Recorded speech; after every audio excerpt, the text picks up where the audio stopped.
અમરેલી જિલ્લા વિકાસ સમિતિ દ્વારા અમરેલી સિવિલ હોસ્પિટલમાં વસૂલતા ચાર્જ બંધ કરવા કલેક્ટર સાહેબને આવેદનપત્ર અપાયું.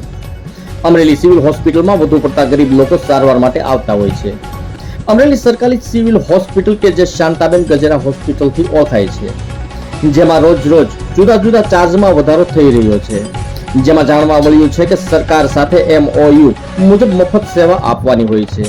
તેના બદલે હાલ એક સેમી સ્પેશિયલ રૂમ રોજના 1000 રૂપિયા, સ્પેશિયલ રૂમના રોજના 1500 રૂપિયા, ડિલક્સ રૂમના રોજના 2500 રૂપિયા જેવો ચાર્જ અને દરેક રૂમ માટે 150 રૂપિયા ડાયટ ચાર્જ લેવાય છે.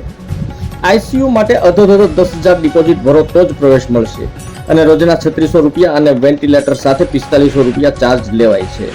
તેમજ તમામ સારવાર અને રિપોર્ટના પ્રાઇવેટ કરતા પણ તોતિંગ ભાવ વધારો કરવામાં આવેલ છે, જે કે ગેરકાયદેસર અને ગેરબંધારણીય હોય તેવું લાગી રહ્યું છે. BPL કાર્ડ ધારકને ફ્રી છે, જે BPL કાર્ડ 2001 પછી જ ક્યારેય પણ નીકળ્યા નથી. આ હોસ્પિટલમાં ગરીબ લોકો વધુ આવતા હોય, ઘણા લોકો પાસે આધાર કાર્ડ પણ નથી. તે લોકોનું શું? ત્યારે અમરેલી જિલ્લાની જનતા અને અમરેલી જિલ્લા વિકાસ સમિતિએ કલેક્ટર સાહેબને વિનંતી કરી કે આ તોતિંગ ભાવ વધારો પરત કરવામાં આવે તેવી માંગ છે. અને આ આવેદન પત્ર આપ્યા છતાં પણ ભાવ વધારો પાછો નહીં લેવાય તો આગામી દિવસોમાં અમરેલીની તમામ સંસ્થાને સાથે રાખી ગામ બંધ રાખવાની ફરજ પડશે, તેની ગંભીર નોંધ લેવા માટે પણ જણાવવામાં આવેલ છે.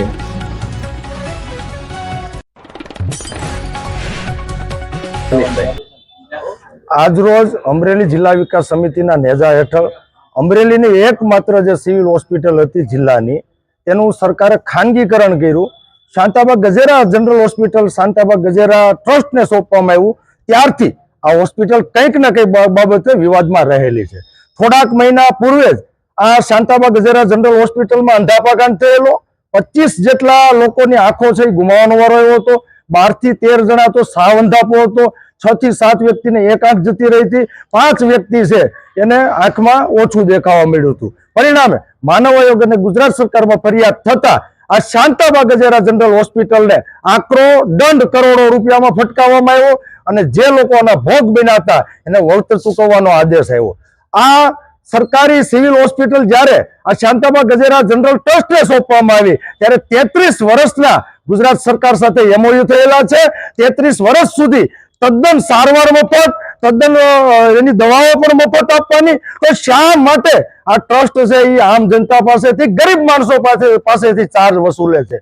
અત્યારે તમારે વેન્ટિલેટર સાથે તમારે બેડ જોતો હોય તો 3500 રૂપિયા છે. વેન્ટિલેટર ICU તમારે જોતું હોય તો 4500 રૂપિયા છે. રૂમનું ભાડું પણ રોકાવા માટે 1000 રૂપિયાથી માંડીને 2500 રૂપિયા છે.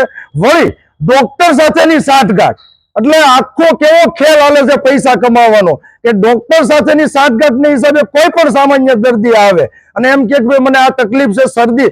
હવે સામાન્ય શરદી જેવો રોગ હોય તો પણ ભારે માયલી દવા લખીને એ શાંતાબા ગજેરા જનરલ હોસ્પિટલ કેમ્પસમાં દરવાજા પાસે એક સદભાવના મેડિકલ આવેલો છે.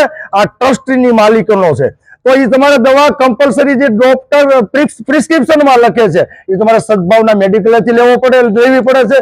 કારણ કે જે ફ્રી ઓફમાં દવા મળે છે ત્યાંથી દવા મળતી નથી. એટલે ના છૂટકે સામાન્ય લોકોને, દર્દીઓને સદભાવના મેડિકલથી દવા લઈને આ પૈસા કમાવાનો મોટો કાળો કારોબાર આ શાંતાબા ગજેરા ટ્રસ્ટ દ્વારા થઈ રહ્યો છે.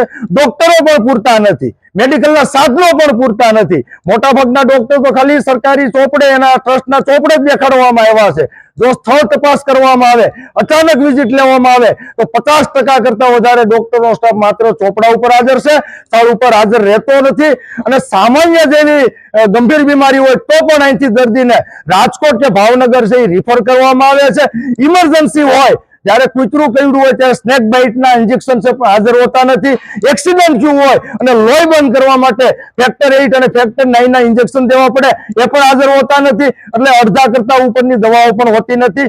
આમ એમ કેમ પ્રકારે અમરેલી જિલ્લાની ગરીબ જનતા, સામાન્ય જનતાને આ શાંતાબા ગજેરા જનરલ હોસ્પિટલ દ્વારા, એના ટ્રસ્ટ દ્વારા લૂંટવામાં આવે છે. આ લૂંટ વહેલી તકે બંધ થાય એવી અમે આજરોજ અમરેલી જિલ્લા વિકાસ સમિતિ દ્વારા સૌ કોઈ નાગરિકો મળીને કલેક્ટર સાહેબને આવેદન આપીને રજૂઆત કરેલ છે.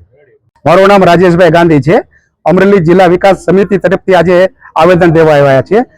સમિતિ સાથે બીજા લોકો પણ, અમરેલીના ગ્રામજનો પણ જોડાયેલા છે. અમરેલી સિવિલ હોસ્પિટલ જે સરકારી ફ્રી ઓફ માટે હતી તેને બદલે તેને નામ બદલી ટ્રસ્ટને સોંપી દેવામાં આવી છે ને તેમાં ચાર્જીસ ખોટા વસૂલ કરવાના ચાલુ થઈ ગયા છે. તે બિલકુલ ગેરવ્યાજબી અને તદ્દન ખોટું છે. તો ચાર્જીસ નાબૂદ થાય એ માટે આજે કલેક્ટરશ્રીને આવેદન દેવા માટે આવ્યા છીએ. તો આને ચાર્જ નાબૂદ થવા જ જોઈએ. કોઈ પણ સંજોગોમાં અને ગરીબોમાંના હિત માટે આ સિવિલ હોસ્પિટલના બધા ચાર્જીસ રદ કરી વધુ સુવિધા થાય એવી અમારી માંગણી છે. આઈસીયુ નો શું મુદ્દો હતો? આઈસીયુના પણ ચાર્જ 10,000 ડિપોઝિટ લેવામાં આવી છે અને 3500 રૂપિયા એક દિવસનો ચાર્જ વસૂલ કરે છે અને વેન્ટિલેટર ઉપર રાખવા હોય તો 45 રૂપિયા એક દિવસનો ચાર્જ વસૂલ કરવામાં આવે છે, જે પ્રાઇવેટમાં પણ એટલો નથી હોતો. તો આ ખાનગીકરણ કરીને ગરીબ લોકો માટે સરકાર સિવિલ હોસ્પિટલો બનાવે છે. ગરીબ લોકો માટે પૂરેપૂરી સુવિધા પ્રાથમિક હોવી જ જોઈએ.